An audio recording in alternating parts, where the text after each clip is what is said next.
Today is Wednesday, August 13th, 2025, and it is Yom Revi'i, fourth day of the week. It is the 19th day of Av, and it is the year 5785.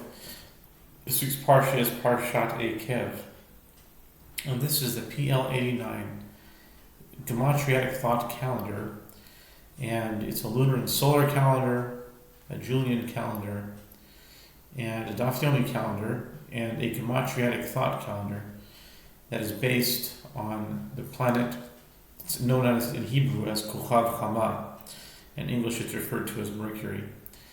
And today on the calendar, being that it's both a lunar and solar calendar, it's a Jewish, like a Hebrew calendar together with the Gregorian calendar. So both August 13th and Av 19th are found within close proximity to each other because they're in the same calendar.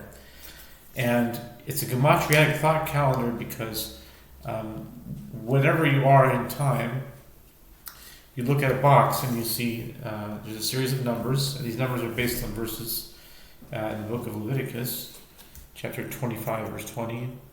It's based on 8 plus 9, with a cutoff point at 40.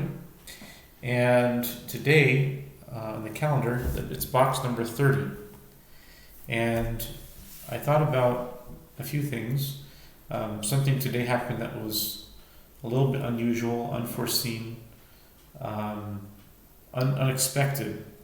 And it came because of a trigger of some kind.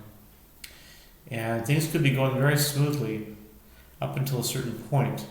And then at a certain point, something happens, and then all heck breaks loose, and then you find yourself, someone, God forbid I'm saying, a person who this happens to confine himself in an entirely new reality based on some negative actions or thoughts or expressions they took, which were actually caused by other things, and it's hard, and not knowing why. And if these things are planned, is there a mathematical way of finding out the reason behind it? Well, it's kind of a tall order to try to understand the mind of all the events that happen. But if everything is in the Bible, if everything is in the Torah, then there might be a way to figure that out. And this is my attempt of doing that. It's I guess you can call it a theory of everything, a numeric understanding, a mathematical understanding of the things that occur in reality, and trying to make sense of all the things that are happening today, all the questions that people may have about Judaism and Christianity and the battle between the two. As I find myself at a juncture where there's just not a lot of clarity, but a lot of questions, and very difficult to claim belief of any one kind strongly, or even be willing to talk about it. Always go back to a basic belief in God, and never throw the baby out with the bathwater. But the central figure of the New Testament, Yeshua the Messiah, is something that is not, it eludes many people. We don't know. It's hard to know exactly. But God is always there. And so a Christian will say that Jesus is God. A Jew will say Jesus is not God. And yet they both pray to God. And they're both answered. And they both have miracles happen. They both are blessed in many ways, with money and health and everything good that God gives. And one believes in Jesus and one doesn't. And this is just something that really makes it very difficult to claim any real belief unless you have some kind of conviction, which at maybe one point I did, but now it's very, very unclear, very, very not easy to see. Although I wouldn't say that Jesus is not the Messiah. I wouldn't say that. But I would say that it's very difficult to see, especially with all the videos that Toby Singer puts out and other anti-missionaries. But then there's a lot of rebuttals to them, and they bring good points too. So I've sort of like disengaged with all of it. And what I'm doing now is just trying to understand reality mathematically, which is something that most people don't do. They don't apply mathematics to understanding reality, but that's what I'm doing, and that's what this calendar is. And so the connection what happened today, it has to do essentially with a name that I have an aversion to and feel no connection with, and yet it was presented for me to sign. That is my name. And what do you do when you are at odds with a name that is associated with you and you have no desire to be associated with it? And you're asked to sign on it. And I didn't understand that afterward it can be changed, and I don't have to include that name in further legal documents, but I didn't understand it. And I sort of shut down at the time. I went into a sort of a panic state in a way. And my mind went into some kind of mental episode, where I sort of lost touch with reality, and I still have a hard time processing it. And although I think these things are still meant to be, but anyway, it was like a mental episode, if you will, triggered. So I think that, if you're just going to study the New Testament and the Old Testament, there's something that is common about them.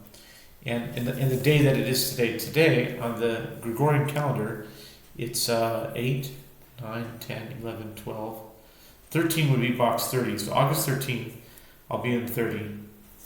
And what is 30? If you look at Exodus chapter 21, verse 32, it says that if the bull gores a manservant or a maidservant, he shall give silver in the amount of 30 shekels to his master.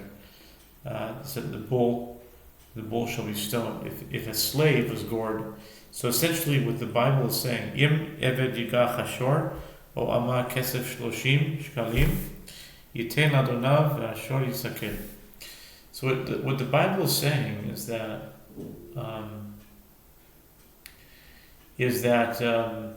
the price of a servant, the price of a servant is 30.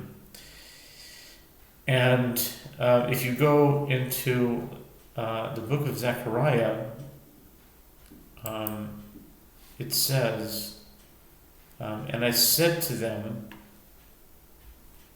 if it pleases you, give me my hire, if not, forbear. And they weighed out for my hire 30 pieces of silver. So there's a price of a slave. There's a price of it's talked about in Zechariah, chapter 11, verse 12, about a shepherd that is, I don't even know, sold or something. The price, I don't know. Shepherd that is betrayed, I don't even know.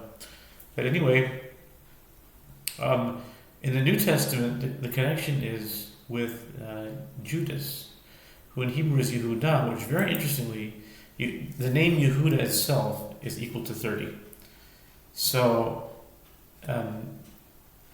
Yehudah Iscariot, Judas Iscariot.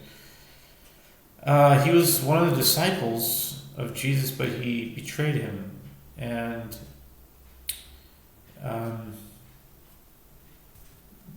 I don't know why that has to do with 30 and a slave, but that was the amount that he made up with the priests to sell him out, basically to show his whereabouts, because Jesus, according to the New Testament, was in a place where maybe the crowds, many people did believe in him, many people didn't.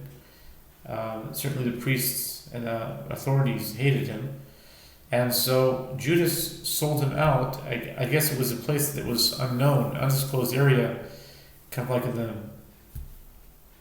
it was in the Gethsemane, but like he was sold out because if they did it publicly, then there'd be a riot. But if they did it in a secret way, so Judas had to give the information about their whereabouts at a certain time where they could arrest him in a private place. And so I think that's the reason. But anyway, I don't know what that has to do with today, but certainly 30 has to do with it. But also, maybe in general, if the New Testament is something that we can look at ourselves in, maybe there's a little bit of a Judas in every one of us. Maybe we all would be willing to betray, whether you think Jesus is God or not, or whether he's a human being that God took on or lived in, which is hard enough to understand, let alone talk about to other Orthodox Jewish people. But maybe each one of us would sell God down the river if we could, and that's the bitter, honest truth, or the cold truth, hard, cold truth about the human condition. That if we could, we might ourselves be a little bit of a Judas. And so, because I think where that comes from is that, and this takes me to the blasphemer in the wilderness, when he got into some kind of a fight, but he openly blasphemed God. And in some ways, I try to really psychoanalyze that. And, how many people don't do that themselves? When they get in a really hard situation and life pushes them to the point where their mind is breaking, they basically say that the one who's responsible for all this is the one who does control all this, is God. And yet he's bringing this thing about. And so I think maybe if you're going to see Jesus as maybe not God, but maybe as an example of God, or something that we can, present God with, then maybe, just maybe, this 30 today in this box would correlate to that idea. And that's just for the 13th day of August, but don't forget, it's also a Hebrew calendar. And so, on the Hebrew calendar, it's the 19th day of Av. And the 19th day of Av is actually box 1. And the thing that I can think about, 1, is just the Jewish obsession, or the Jewish fixation on one God versus the Trinity. And that's what Toby Singer is saying all the time. That's the main thing that separates Jews from Christians, is that a Jew can only pray to one God. And I think that if Jesus comes into the picture, then that actually threatens the idea of one God. And it's, Christians try to give examples of water and ice, and all those things they're cute examples. Water, gas, vapor, and ice, they're all H2O, but they're different forms. So God's like that too, he's in different forms. They're cute, like I said, they're cute examples, but they don't really help you when you're praying as a Jew to one God. Now you gotta kind of stick Jesus in there. Say, I don't know where you are, but you're here somewhere. So that would come to today if just a simple event like a name, like I mentioned, a name, which by the way, name equals 33. And remember the rule that I was telling you, that a box next to a box can be considered that day. So 33 means name. And because of this one name that was presented, and I was forced that I had to sign it, and I crossed out that name. And then they got upset at me for crossing it out. I didn't want to have that name. I have nothing to do with that name. And so I think that God honors that too. But we have to go through due process, whatever that is. And so, one, God is one, and as a Jew, how do you believe in one God and together with Jesus? That's really the main fight. No one's going to admit that, but or maybe most Jews don't even want to go there. But that's really the issue of one God versus a Trinity. And even if you say the Trinity is really just one God, Father, Son, Holy Spirit, that's not good enough to say. In the mind of a Jew, that's still three. And so God knows that.